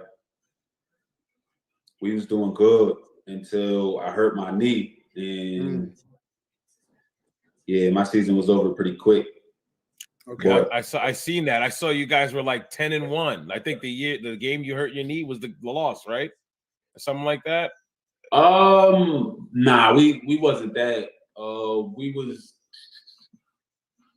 I want to say we was above 50% though, which okay. Being maybe it's just the games they had you recorded. Then that's my bad. All right. Your first year in that league and moving up, we was pretty decent in the standings, like where nobody expected us to be at.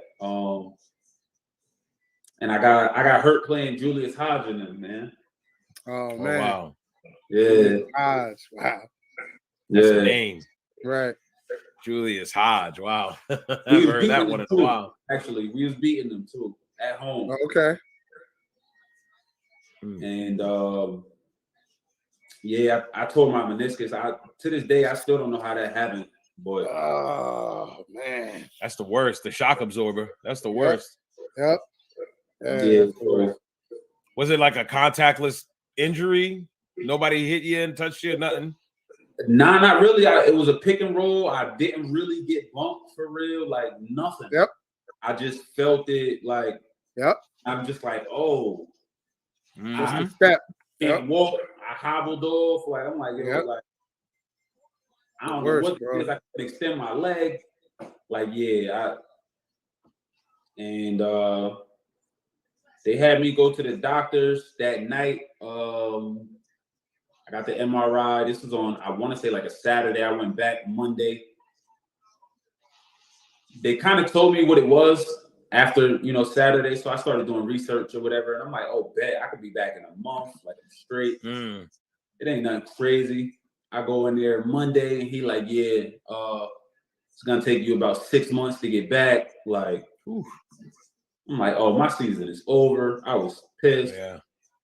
Like, then judging by this footage, it looks like y'all were doing work, especially you was doing work in there. So yeah, I got surgery like that Thursday. Like, and that was the end of Bristol. They actually wanted me to come back the next season, but I couldn't do it. All right. I see. Yeah, I see you went back to St. John Millrats for the following season. Yeah. Okay. So you was Canada, then a jump to that ABA stint. Then here we are, Bristol, with the footage we got here. Then back to Canada. Yeah. How did that go the second time around? And what made you go back to that team the second time around? I mean, coming off an injury for real, it was kind of like I didn't have an agent, so it was kind of tough to really figure out offers and all of that type of stuff. And so after I went on a tour in China, and a different coach wanted me to come play for him in Canada. Okay. And so I was thinking about it or whatever, but me and him was cool. That was who I went with to China. But then, I spoke to a few different people and they kind of was a little iffy on them or whatever at that time. And I want to say the Millrats heard that I was, interested or whatever and going. So they called me back up. Okay. We really would have been in the same conference. I don't think they wanted to play me 10 times. Right. And so, Makes they sense. called me back and was like, yo, like, you interested in coming back, whatever. we can make the money right or whatever the case may be. So like I mean, I would rather go back to a situation. I know the organization, I know the coach, and I'd rather do that than go play for somebody that I don't necessarily know, who a bunch of people was kind of iffy on at the time. So right. And you didn't want to repeat. I'm sure you don't want to repeat at the ABA where you're sitting at the end of the bench watching games.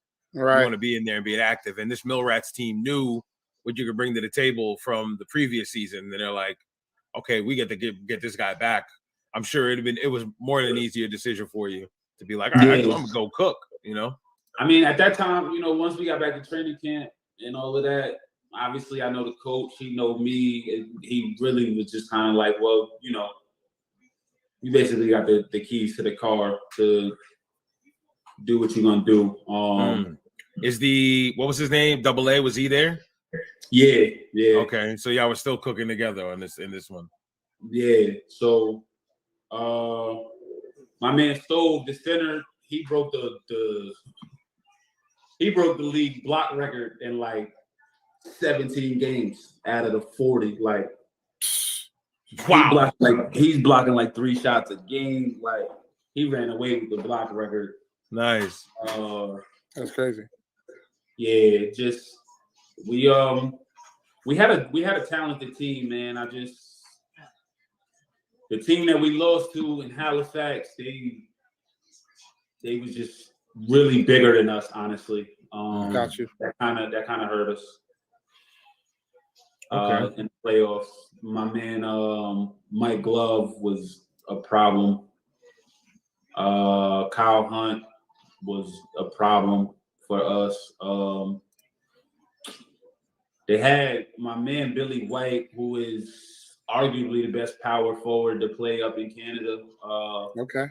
Actually, I don't even think it's arguable. I mean, I would still make the argument because Gabe was different too, but he was coming off the bench for them. Like, he didn't really even play for Halifax that year. Right. And they out game planned us in the playoffs, and their bigs gave us fits. So they beat us in the playoffs, but they won a chip that year, so I wasn't as mad. Like, right. We lost to the champs. Right. If you're gonna lose, that's the team you might as well lose to, the guys that win it all. Right. Yeah. So it was so sure. All right. So then you had I hope I'm probably gonna butcher it. Defensor Sporting. Looks like a 1-year stint with them as well. Yeah. Maybe even shorter than that. Yeah. Okay. Uruguay. I was out there. Team out in Uruguay. Yeah, I was out there probably like 2 months, about 2 months, honestly. Yeah. Okay.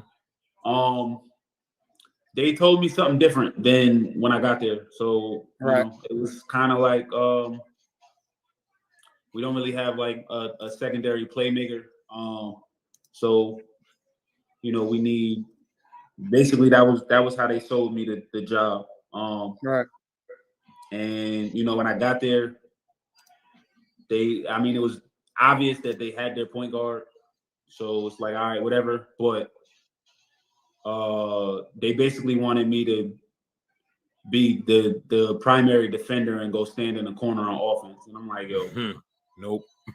Yo, I went in the office after like 2 months, and I'm like, yo, I ain't gonna lie, this ain't gonna work. I can't do it. Right. I gotta go. So they understood because they kind of felt the same way. But it's like, this ain't what y'all told me I was coming here to do. I was coming here for, right. So I like this ain't me for real. I gotta go. Right. And, what's good that I like to hear, you stayed true to yourself throughout this whole thing. You didn't go, all right, I guess I'm gonna compromise and just go stand in this corner because that's what they want me to do. You kind of were like, yo, this is my narrative. If y'all ain't with it, let me go. I'm gonna go do my damn thing. So that's good on you for maintaining that kind of focus on yourself. Like, listen, I know what I can do, and if y'all don't see it, let me go. So that's I mean, yeah, honestly, I like being a part of, I don't mind having a role and being part of a team and all of that. Like, if that was what I signed up for when you called me, I wouldn't have said nothing. It would have just been like, all right, bet. But this isn't what we discussed prior to me getting here. And now y'all doing something completely different. Like, this ain't gonna work for me. This ain't gonna help my career none. Like, I would probably would have been jobless the next season. Like, right. nah, I can't do that. Right. So, and I always feel like whenever I hear, guys from America traveling overseas, I instantly think like, oh, they're just gonna go over there and do whatever they please, drop 50, show these foreigners that they got nothing on us Americans. But then I hear stories like this where they're just like, yeah, well, no, you didn't even get the chance to even show them what you really can do. And it's like, wow, it's hard to believe. Like, you're cooking in Canada, you go to Uruguay, which is probably the talent level. I'm not sure, but the talent level probably isn't as high as it is in Canada, and they're just telling you to go stand in a corner. So it's like, nah, it's not, but it's different basketball though. Right. I think a lot of guys don't understand that. It depends on the league. So playing in Canada was kind of like playing at home. It's a lot of space. It's fast paced. It's all of that. Mm-hmm. You get to some of these other leagues, and it's kind of like Olympic basketball, where the game ain't 108, 100. Like, the game is like 60s, 70s. Right. And it's really like technical basketball. Very methodical, right? Yeah, so that's where a lot of guys be at home and be killing, but then like when you get overseas, they don't even want you to go score in some of these leagues to average 20. Like, if you could give us 14 out of our 60 points as a team, like, you did your job. Right. Like, but the spacing and the scheming is a lot different than being at home in some of these places. Got you. And a lot of people really don't understand that part. I get you. I hear you. All right. So we leave in the Defensor. I know I'm butchering it. Let's talk about these next 2 years, 2017 to 2018. I see you you played for the Lightning, the London Lightning. I also see you went to France? The Orchies? How you say that? Orchies, yeah. Orchies, okay. But I see it's like a short stint, but then you come, according to this timeline, I see London Lightning, Orchies, London Lightning, and then the Magic. Yeah. For year 2018. If you can explain those 2 years for the people, let them know. I got more highlights, DSP. Let them know. When I left Uruguay, the Lightning called me. Actually, prior to me leaving, I spoke to the owner. Ooh. And it was like, you know what, we could we could use you. I loved your game in St. John and everything like that. I bet. So I signed. When I get back to the States, the coach called me and was like, look, I always loved your game when you was in St. John. I felt like, you was the most important player. Obviously, AA is the face of the franchise, but you did a lot for the team. Right. And, a lot of other things that he didn't have to worry about. Mm-hmm. But he's just like, I got a point guard already that I really like, but he's not really a leader. Okay. I need you to be a leader. We have a very talented group of guys. We just lack leadership. Okay. So I'm like, all right. So now I know what I'm coming here to do. It ain't even about scoring. It's just, I know what my job is. And at this time, you're hitting 30 right now. So you're okay. So you're probably one of the most mature guys on the team as well too, I'm assuming. Yeah. And what's crazy is me and Ryan was on the Razor Sharks together. So he's seen how that situation goes. He's on the roster already, and he basically vouched for me in the whatever, like, look, he's really a professional. He's gonna come in, do his work, and do it. Like, I've been with him there when things wasn't in his favor. Right. He's a leader and all of that stuff. And so when I got there, honestly, at that time, that was probably my lowest points per game. Other than Uruguay, because I just never touched the ball. But right. I was averaging like 8 or 9 points. But for majority of the season, I was averaging like 11 or 12 assists. There we go. That's That's the part I was Okay. waiting to hear. Okay. Big numbers in the dime department, you know. Okay. So like it you like I broke the league record twice. In assists. Assists I had. Nice. Okay. It's crazy. I want to say I had 15, which I think tied it. I think Cape Breton I had 19 assists, and then I broke it against Moncton. Was that year or the second year? No, the second year. The second year I broke it when I went back to London, and I had like 22. Okay. But like that first year, it like you could hear me on in a game, like even in practices and all of that. Like, bro, I need my assists. I'm already not shooting the basketball. I'm turning down shots so y'all can get y'all buckets, but I need my assists. Right. And I mean, we broke every record in the league, pretty much scoring, assists. Like we broke everything. We went 35-5 on a year, 42-7. We won the chip. Like nice. It was actually kind of easy, to be honest with you. I'm like that team. It was just we was way. You guys were that good. Yeah, we was way too stacked, prepared. Like it was just nothing you could do with us. So I got a question. I know you said the Canadian game is very similar to our game. Yeah, I'm looking at some of these crowds, and you guys have some decent crowds in these stadiums. What was the atmosphere like playing inside of those gyms? Like, did it feel almost like a high end D1 or like almost NBA like? How did it feel playing in front of those fans? In London, it was really like it was definitely like a D1 atmosphere. When on the right night, you come in there on a Friday, Saturday night, and we get 3,500 people. Like, it gets crazy. It gets loud. Like a lot of people didn't want to play in there.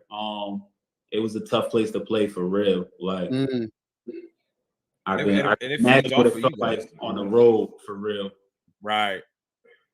I'm sure they fed off of them, and that helped inspire you guys on the floor too. I mean, you guys are gonna do your thing, but hearing the roar of the crowd, you make a bucket in an empty gym. It's like, all right, I made my bucket, but you make a big bucket, crowd go crazy. That adrenaline rush starts kicking in, So So London, the crowds was ridiculous, and then they had St. John's in Newfoundland. Like there was nothing else in Newfoundland but like a hockey team, and it was a small town and literally nothing else. So every game that they had, packed. Yep. Okay. 4,000 and above. Like their atmosphere was just too crazy. Like that was the thing to go to in their town. Yeah, like there was nothing else to do in that town. So everybody comes out to all of their games. It didn't matter what night it was on. All right. And so those games was really crazy, especially being on the road and everybody's against you. You got all the hecklers sitting courtside and it was crazy. That's dope. So the year you won that chip, was that 17 or 18? You won that chip. Oh, you went back to both. Back to back. Yeah. My fault. My bad. You're like, okay. You said both. That's right. I now that I'm looking at it, 2-time NBL Canada champion, 17-18. 2018, I was gone. I was in France and that's right. You were at Ortiz. Yep. We had probably like 8 dudes return to the team from our championship team. And, I went elsewhere, and right around December, a bunch of dudes just hitting my phone, texting me like, yo, bro, listen, you got to come back. If you don't come back, this ain't going to work. Like, literally everybody except for Royce had hit me and was like, yo, you have to come back or this ain't going to work out. Like, so I called Vito. We work out the deal or whatever. I decided to leave France and I go back. And we make our run, whatever the case may be. We get to the chip. Royce gets thrown out. He's suspended. We go down 0-2 on the road. We come back to the crib. We win the next 3. We lose game 6. We win game 7 on the road in the finals. I got jerked for finals MVP that year. Man. But I mean, we got it done. That was the crazy. Honestly, if we wasn't like we went back, we kind of abandoned a lot of what that coach wanted us to do. We kind of went back to a lot of the stuff that we had did the year before because we had so many returners and we kind of understood, how to win together, right, and what we could do to be effective. And so we kind of really tapped into that, especially in the playoffs, to get us over the hump. Because honestly, we wasn't supposed to win that championship. Really? Yeah. It was a lot happening. Okay. They tried to get my coach fired the first round of the playoffs. Oh, politics once again. Yep. Yeah, it was crazy. My God, it's everywhere. You literally have been in different states, different countries, different, Right. and the politics are just everywhere, man. It's insane. Right. That's crazy. You're in the playoffs and they're trying to fire your coach in the play. Y'all not even eliminated. This is my teammates was trying to get him fired. Oh. In the playoffs, like, bro, like, what are we doing? Like, why are we doing that? Why are we doing that in the playoffs? If y'all ain't make the playoffs, okay. That's y'all a different story, right? Y'all got eliminated, okay. What? Y'all in the playoffs trying to win it, and y'all won the chip. That's crazy. Well, we ended up winning the chip despite that, yeah. So wow, we really had like a team mutiny for real. Right. Was it something the coach did, or some behind the doors stuff? Or? I mean, a bunch of the guys disagreed with him primarily the whole year. I think that was part of the reason that everybody was calling me, asking me to come back. And kind of, whatever. And and you were that leader in that last season when y'all won the chip, right? Yeah. So it was leaning on you. Okay. Makes sense. I think a lot of the guys had issues with him prior, and it just kind of spilled over, and we lost the game in the playoffs, and things got hectic in the locker room, and after that, everybody, like, we had a mutiny. Not the time to do it. Royce had personal problems at one point, so he kind of left the team, and then he came back, and then coach kind of kicked him off the team, and then kind of brought him back. Like, it was a lot of stuff to deal with, man. And like, we was dealing with so much, we wasn't supposed to win. Right. Now, this is the Royce you're talking about is Royce White, right? Yeah. Okay. I hear Royce, I immediately think, is he talking about Royce White? I remember him when he played at Iowa State, and I feel like he always had. I'm not trying to bury the man, but I feel like he always has some some off the court issues, if I'm not mistaken, and even always getting a high temper, kind of like always getting into something from what I remember. So yeah. Okay, so Royce is conscious. Would say that. Okay, we'll go with that. Yeah. I'm okay with that. Yeah. Totally okay with that. All right, so let's move on. You 2-time champion, second chip. Crazy that you even got there and won it. We're moving on. I see Moncton Magic in 18. Yeah. I think I got highlights for that, big bro. If you can help me out here, I got it running. Boom. And then so let's take. Oh, that's CLS. This is CLS work here. Yeah. Okay. I don't think I did Moncton highlights actually. I think Actually, I think I got rid of it. I was playing in the background. It was the same kind of like London Lightning highlights too. I think that's probably why. I think it was all jumbled together. So yeah, let's add it all since it's showing you out here in Indonesia. This is Far East Asia, right? Indonesia. Yeah. This is the what do they call it? The Asian Asian basketball league. Yeah, Asian basketball ABL you're playing for here, and I can see these crowds too. I just saw a few. These crowds are active. Yeah. Listen, they do basketball right in Asia. Okay. Anywhere you go in Asia, they do basketball like lovely. Especially like the ABL and their social media presence and the way that they do things is everything's A1. Like, Okay. the teams take care of you on the road. Like, you just gotta show up and hoop. Nice. That's it. As it should be. That's Yeah. hard enough. That's hard enough to begin with. Right. That's why everything else in an organization is put into place. So the players just worry about playing. So, Yeah. Like, so how was this, man? I see the Linning sponsorship here on the sides here. Right. yeah. Talk to So me about it. I ended up leaving Moncton in Canada. I got a call. Basically, they offered to double my money. I'm like, oh yeah, I'm out. Like, I'm Hit him out. with that Word. Tyreek I'm Hill. out. Right. Hit him with that Tyreek Hill. I'm out of here. here. So, Moncton did everything they could to, to try to keep me, which is crazy. Honestly, it was me and Jahi Carson Okay. on Moncton. And ironically, we came to practice the same day. He had just got an offer somewhere else for more bread. The same day I got an offer. So we both walked in. We was the only 2-point guards on the roster, but we both were starting. Like, That's crazy. Oh and man. we went and told the coach, like, yo, listen, You gotta go. I'm gone. Like, Right. So, See ya. they did what they could. They, especially with him leaving, they really didn't want me to leave. Right. And I'm just like, bro, like, y'all can't do for me what they doing. And Right. like, it's damn near impossible. Right.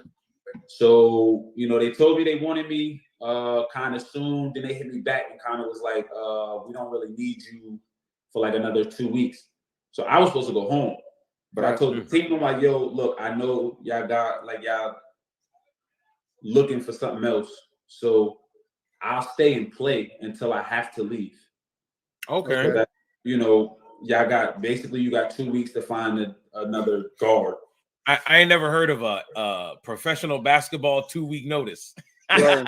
That's Word. wild. Word. But Like, I'm y'all yeah, got 2 so, weeks. I rock with my teammates and all of that. I'm not gonna leave y'all stranded. So, Right. I play until I have to leave. Right. The crazy part, we had a game the night before I was supposed to leave. And then we got snowed in, so we couldn't even drive back to Moncton. Oh wow. So we had to leave early at like 7 a.m. for me to get back to get my stuff to actually make my flight. Wow. But I got out to Asia. They were 2-6 when I got there. We was at the bottom of the league for real. We finished like 14-12. We got the 4th place in the league. So we had home court advantage in the first round of the playoffs. Actually, we had home court advantage the first 2 rounds of the playoffs. And then we won the chip in Game 5 on the road in Singapore. So that's chip number 4 cool. By then, right? Yeah. If you count the ABA one, you really don't count it, but you count the ABA one, that's 4 chips. That's 4, yeah. Yeah. Man. So that was nobody expected us to make the playoffs for real. They kind of cheated me. Well, I won't say they cheated me, but I won the fan vote for Defensive Player of the Year, but the coaches gave it to a center because he averaged more rebounds. Okay. Of course. So, of course. Who's the big here? I'm looking at here. Who's the big? My man Daryl Watkins. He went to Syracuse. Okay. Hold on now. You talking about Syracuse now? Yeah. I know exactly who he's talking about. If it's Syracuse, yep. Okay. Yep. I had to Google exactly him real quick. Yep. I remember him. Yep. Yeah. Man, oh man, that's crazy. Okay. All right. So we're in Indonesia. We stand here in the Asian Basketball League. It looks like you go to the Macau Wolf Warriors. Yeah. I have this footage too. Bam, there it is. Here we go. So now, I got it. You didn't have to get rid of it. It was already here. I'm quick. Okay. Switching the tabs. So yeah, talk to me here about these Wolf Warriors. How was this organization? How was the atmosphere, lifestyle, all that? They were They was 2-24 the year before.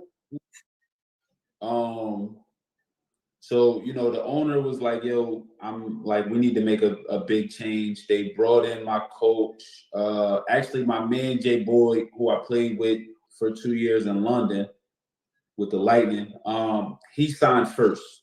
Okay. And then, you know, I guess when the coach, after he signed him and, you know, he was watching his highlight tape or whatever from London, and he's like, yo, you know, like 80% of his points is coming from this point guard. Like, who is this guy? Yeah, who's Right. this guy? I guess, you know, he looked at mine and then he checked out, you know, oh, he just won a championship here last year, whatever the case may be. So we got in contact, whatever. It took a little minute to iron out the money, but we got out there in like September. The league technically didn't start till November. So we had like an extra long training camp. Okay. We start the year off. We was playing 3 bigs, which I kind of told my coach I really didn't like. They wanted my man Jay Boyd to kind of play the 3, and he's not a 3. Right. And I'm like, yo, the way we're trying to go about this right now isn't gonna work for us. We lose the first 2 games. I was averaging 19 and 13 and like 6 boards, but we lose. You're losing, yeah. Yeah, my coach was like he called me to his crib one day. We had a dinner, me and him, and he was like, "Listen, stop passing the ball. Just shoot it 25 times. Like we gotta find a way to win." Yeah. Like How many times you done heard that now? Word. Word. But to me, you know, I'm like, yo, I mean, how many people averaging 19 and 13? Like, Right. Exactly. Right. 6 boards. We really didn't have. We wasn't set up to win. It was Right. like, yo, just stop passing. I need you to just shoot the ball. So then the 3rd game, I finished with like 26, but I got hurt to start the 4th quarter. We lose that game, and we made roster changes right then. Like my coach was already searching for different Chinese players and all of that to change our season. We brought in my man Scotty. Scotty, he from Seattle, but he was born in Hong Kong, so technically he counted as like Chinese. Okay. So we bring him in. He was our shooter. We brought in like a Chinese defender, and from there we started to make a run. Now after like over the next probably like 6 games, I went from like 19 a game to like 26, and you know, we started to make our run. We was playing well, and then we came back from the Philippines. We get a taxi. We headed back to the border so we could go back to Macau or back to China. And I lost my passport. Taxi. Man.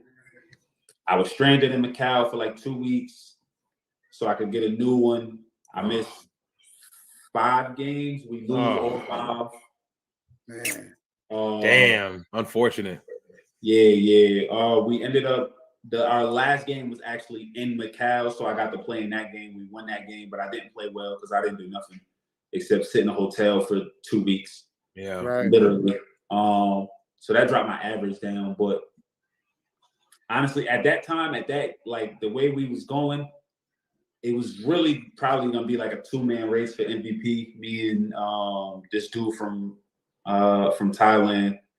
They was the number 1 team in the league at the time, so he was gonna be in the conversation. But I felt like we was gonna beat them, so it was really my race to lose. And COVID happened, man. There it is. There it is. There it is. COVID. The COVID story. Yep. Yeah. So honestly, like at that time, there was another Macau team too. So it was really their owner and my owner was both. They both was like vying for the to represent Macau in the CBA. Right. Okay. And so you know the owner really was like, look, we need to be better than them, and you know have a successful season so that we can move on, get in the CBA, which you know Fredette and Lance and Marbury for them. Yeah. So we really was trying, and it's basically like, you know, you help us get there. We move on to the CBA. Like, I basically was signed already. Like, it was a done deal pretty much. Right. And I was supposed to be in a different tax bracket for real. And Everything got derailed when COVID happened. They suspended the season for a little bit before it eventually got shut down all the way. And it was over after that. All right. So I got that queued up.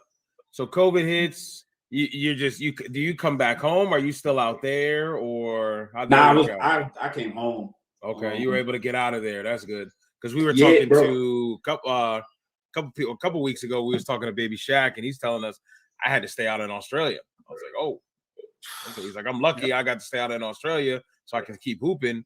But it's like, man, I didn't get to go home the entire time. He missed a bunch of things, so it's good you got to come back. That's good. Yeah, it was. I had actually flew back to China.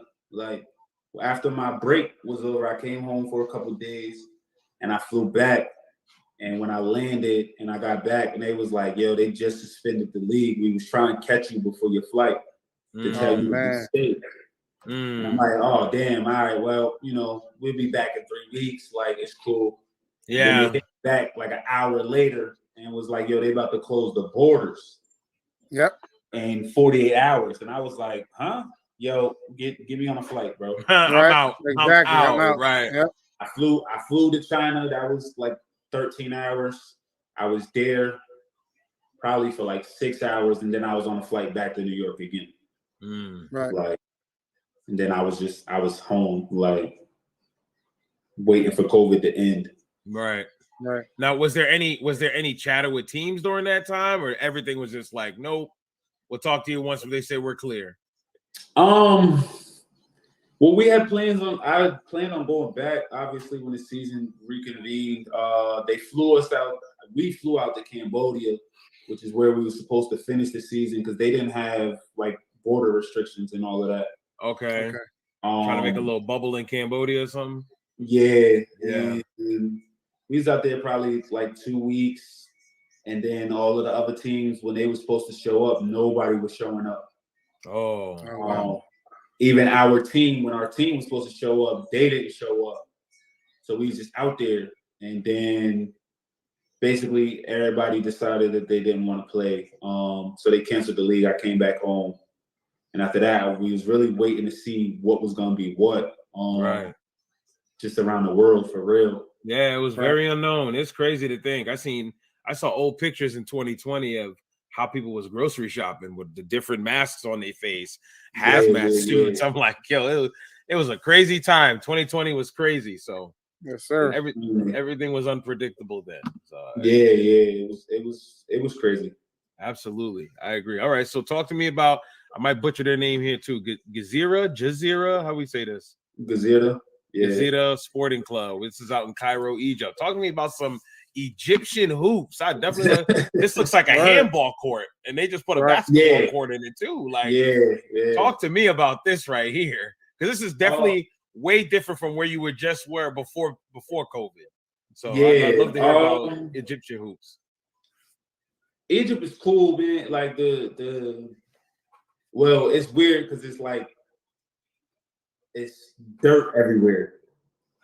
Like, I was happy I didn't have white sneakers because like my brown or my black sneakers was brown. Like, it's just dust everywhere. Like, but you see people out just sweeping the streets, and it's like, bro, why you wasting your time? You're not doing nothing. Like, right. What you sleeping for? It's coming right back. Like, so it was cool. It wasn't bad. My organization was just kind of iffy for real. My coaches was cool. They was from Spain. We had a real understanding about, basketball, and we had a lot of conversations about how we could be successful as a team, given our personnel. But so the organization basically tells everybody on the team, like, in order for you to be effective or be deemed to play well, you got to score the basketball. So Okay. everybody on the court is just trying to score. Trying to Like, score. That's nobody why. trying to Yeah, pass the that's ball. that's why I figured It's it was like, bad. how are we supposed to win if we don't get no assists? Like, Right. I'm sorry. Hold on. They didn't call that. Jesus Christ. nah, they didn't. Oh, I saw you like, yo, you're not calling that? Jesus. I almost got a check on that play. Like, And you still made the three. I don't blame yeah, you. Like, bro, yeah, like, he hooked you on that one. I just saw that right now. My fault to cut you off. Go ahead. so yeah, it just it was kind of weird because they would come to me whether we won or lost or whatever, and you would finish with 19 and 9 or whatever the case may be, and they're just like, we need 25, 26. Hey, bro, we just won, number one. Yeah. Right. Number two, Right. we only had 12 assists. I had 9. Like, how you think we're supposed to win? The team that we was really like losing to, they just moved the ball way better than we did. And it's like, bro, if we don't move the ball, we can't beat nobody. Right. But That's basketball.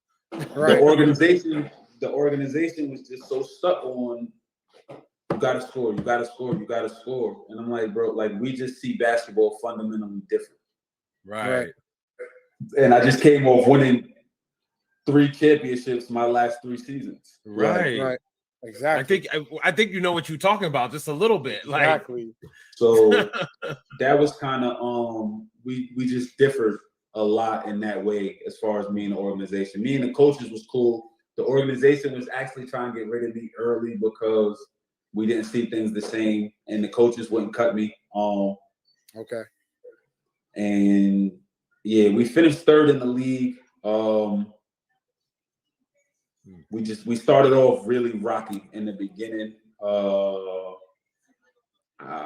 I wasn't playing the 1, so it was even harder for me to get the ball and then be effective. And I gotta watch these dudes doing what they doing, and it's kind of like, do I follow suit and we just continue playing bad basketball, or do I make plays and try to lead by example? As a guard, as good as a guard you are, where you average in other leagues 13 dimes a game, it's kind of hard for you to be like, all right, all I'm going to do is score now. The score, especially right. when you got the vision, you have the court vision. You're going to see an open man. I've seen 21 get every bucket on this highlight off of you. Granted, it's your highlights, but every time I see 21 score a bucket, it's from a dime from you. So I could imagine you're not there. He's not going to even get entry passes on the block. Right. The screen They wouldn't pass him the basketball. They honestly wouldn't look at him. That's crazy. And, That's crazy. I used to really, try to get on guys, but I had to have a conversation with my coaches and kind of like, look, you gotta just let me play the 1 and kind of manage the game. Right. And get the ball to guys in certain spots when I feel like it's their turn. And once we made that move, our season changed drastically. And were you still hearing the points thing from the organization? Yeah, but I mean, we was winning. So you're winning now, yeah. Bro, they're saying one thing. My coaches me and my coaches had our understanding about what we was trying to do. So I didn't really care too much for what the organization had to say. Right. They can say whatever they want. They can say you want 40. They want 40 from you. If your coach is letting you cook and letting you run how it should be ran, forget them. They don't know what they're talking about. Yeah, That's how I look at it. We finished 3rd. We lost in the semifinals. And it really came down to 4 minutes in every game that we lost. We had a solid game plan, which was really unorthodox in what we wanted to do. But when we did it properly, we was in the game. Like, it was either tied or we was winning. And then there would be like a 4-minute stretch in like the second quarter where we get away from it and, they go on like a 12-point run. Okay. But, the other 28 minutes of the game either would be tied or we'd be winning by like 4. And it'd just be those 4 minutes where, and they'd be like, I try to explain it to people, to my teammates and all of that. Like, bro, if we can cut out these 4 minutes, right, it's a 1 possession game. Like we right there with a chance to go to the finals. And this was on paper the best team in the league that we was playing. They had the highest payroll as far as paying their. I mean, every team only had one American. Okay. So as far as paying like their locals and all of that, like they was getting paid like they was Americans on that team. Oh wow. Everybody. Oh, so okay. their payroll was like through the roof, and everybody knew it. And it's just like, bro, we can't have this right here. Right. And we could beat them. And for whatever reason, we always had that spell in the second quarter. That's where crazy. they would double me or something, or like they knew who they wanted to have the ball because they knew what they was going to get out of it. And guys felt trapped. So. Okay. And so now you're here, you said Argentina now. Argentina, I don't got any footage on that. I don't see anything yet, but how's that been going? This ain't bad. They was 5-12 when I got here. We 7-3 since I got here. Nice. Right now we're a game out of the playoffs. We got 10 games left. This France, probably Uruguay for real. It's just a different. The basketball is just really different. Very mental. Everywhere else I've played is really high scoring. Those three leagues was all the ones that are like teams average like 73 points a game. Okay. The way you defend pick and rolls is really different. Like the rotations and what you're trying to do is really different. So it's different. It's a little adjustment, but I mean we winning, so I ain't mad. Word. My last question before you go, DSP. I just got one last question. You're 35. I'm 38. Yeah. I'm 38, and I'm a professional wrestler. I'm semi-retired professional wrestler now. The body's hurting. How's your body at 35? I gotta know. How's it feeling? Oh man, you got the meniscus and all that. So right. I still feel well now. It's a little different. I be a little more tired than before. I feel the aches and pains a little more, but I think that had to do with COVID. Prior to that, so basically during COVID, I sat home for a year and a half for real without being able to hoop and maintain what I was doing. Right. So that really adjusted how I feel in my body and all of that. But in practice or whatever, like when you arrive or when talking to people or whatever, nobody thinks I'm my age. Okay. Like, how you still like moving and all of that? I know the young guys that be 22, like, oh my God, my legs hurt. Boy, right. You gonna feel fine tomorrow. Stop it. Right. Nothing hurts at 22, bro. Like, right. Right. That's a fact. Fact. That's fact. Okay. One question I wanted to ask was your experience at Crew League. How was that? Crew League. That's definitely an experience. Grab that. I will say that. It was cool though. It was a nice atmosphere. A little too theatrical for me, but that's what I saw. That's what I seen. It was very theatrical. But I mean, it was cool. It was. I was coming off an ankle injury. So I kind of was. I didn't really do too much in that. The court is extremely small. Yeah. Especially with four guys. I thought with three it would be good, but four guys is crazy. So I've never really seen the Crew League, but I'm skipping through right now. Was you in this game here? Partisan Fontaine, Chris Brown in the finals? Party, yeah. Okay, so I'm here in the finals. I see my man Jack Harlow and Drewski doing commentary. Yeah. This court is like NBA Jam small. Yeah. It's literally like a half court. Yep. Like 4-on-4. It was cool. It was a nice experience. It was my first time ever being in LA.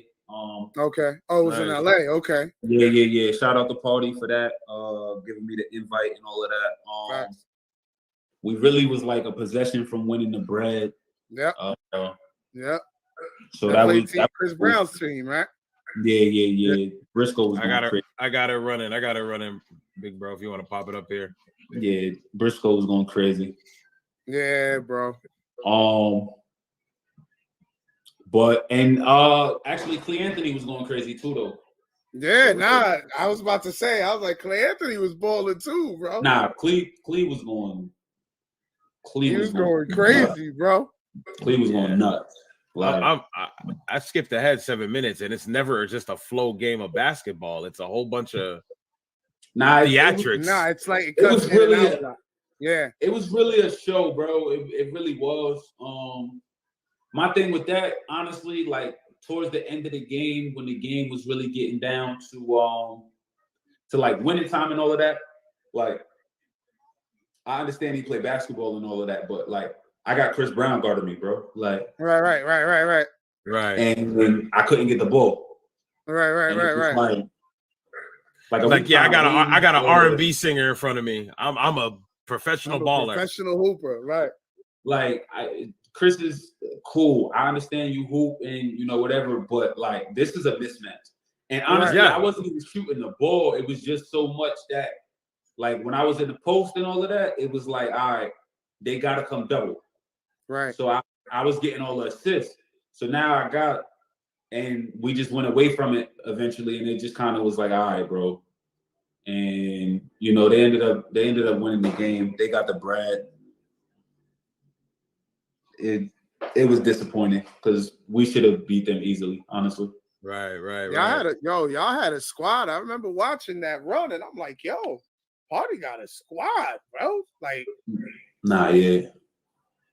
And to see y'all make it to the finals, I was like, see, I knew they could do it.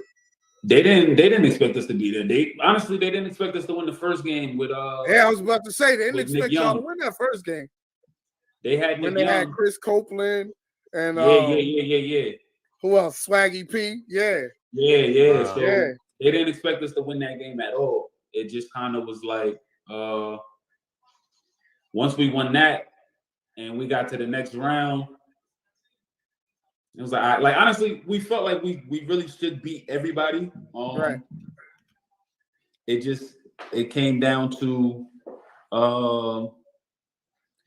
really to possession for real. And like I said, I really felt like if I would have had the basketball, I was making plays for everybody on our squad. Like we would have got easier shots. We stopped getting easy shots down the stretch.